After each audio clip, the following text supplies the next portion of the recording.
Cleopatra VII. Un nombre susurrado a través de los siglos, envuelto en un aura de fascinación y misterio. La historia oficial la pinta como una reina de deslumbrante belleza y astuta en política. Pero si rascas la superficie, encontrarás una verdad mucho más inquietante. Cleopatra era una arquitecta de la psique, una maestra en el arte de tejer dependencias emocionales y explotar las vulnerabilidades más profundas del alma humana. Su poder no emanaba de la divinidad de su linaje, sino de la obsesión que cultivaba meticulosamente en los corazones de los hombres que se atrevían a cruzarse en su camino. Su encuentro con Julio César no fue un simple romance.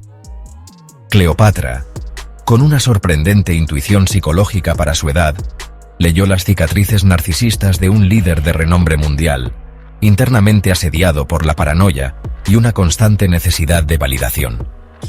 Ella se convirtió en el espejo que reflejaba una imagen magnificada de su propia grandeza, alimentando su insaciable sed de admiración. Sus cumplidos no eran halagos vacíos. Eran inyecciones estratégicas a su ego herido, creando un lazo emocional invisible que lo hacía susceptible a sus designios.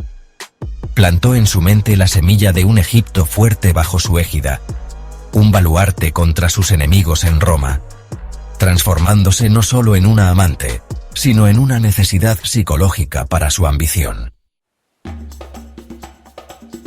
Después del baño de sangre de los idus de marzo, Cleopatra no se permitió el lujo de un luto prolongado. Su mente calculadora ya estaba evaluando el nuevo panorama de poder. Su aparente vulnerabilidad era una máscara. Por debajo, una estratega fría analizaba las debilidades del siguiente eslabón en la cadena de poder romana, Marco Antonio. Su acercamiento a él fue una obra maestra de manipulación afectiva. No era una simple demostración de belleza, era una puesta en escena teatral diseñada para desmantelar sus defensas emocionales y apelar a sus deseos más profundos e inconfesables. Antonio, un guerrero curtido en 1000 batallas, un hombre acostumbrado a la sumisión de legiones enteras, se rindió no solo a la promesa del placer carnal, sino a la ilusión cuidadosamente construida de poder compartido. Cleopatra se posicionó como su igual intelectual, la reina que entendía su visión de un vasto y glorioso imperio oriental. Alimentó su fantasía de grandeza imperial, mientras que con venenosa sutileza lo aislaba de sus lazos y responsabilidades en Roma. Sus palabras eran dardos envenenados de duda dirigidos a su lealtad, inoculando en su corazón una devoción tóxica hacia ella y sus intereses dinásticos. Se convirtió en el catalizador de su rebelión, la justificación psicológica para su traición a Roma. Cleopatra entendía la intrincada danza de la disonancia cognitiva. Al envolver a Antonio en un torbellino de lujo, placer y promesas de poder ilimitado, lo obligó a racionalizar sus decisiones cada vez más erráticas, incluso aquellas que lo alejaban irremediablemente de sus aliados y de los intereses de Roma.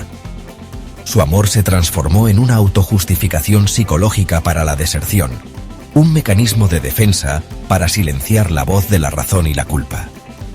Ella era la droga embriagadora que nublaba su juicio y lo hacía dependiente de su aprobación. Incluso en la amargura de la derrota, Cleopatra mantuvo un férreo control sobre Antonio.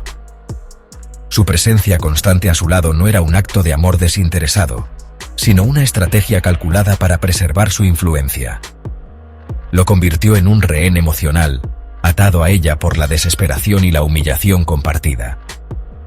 Su dependencia se convirtió en su arma más poderosa, asegurando su lealtad ciega hasta el último aliento.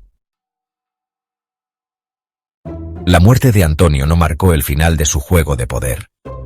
Con Octavio, su némesis astuto y frío, su táctica evolucionó. Pero el objetivo primordial seguía siendo inalterable: la supervivencia de su reino a través de la manipulación de la psique del vencedor. Intentó replicar los triunfos psicológicos que había logrado con César y Antonio, desplegando su encanto y su inteligencia.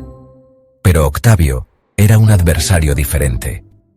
Un hombre de acero emocional, menos susceptible a los encantos evidentes y más perspicaz ante las motivaciones ocultas.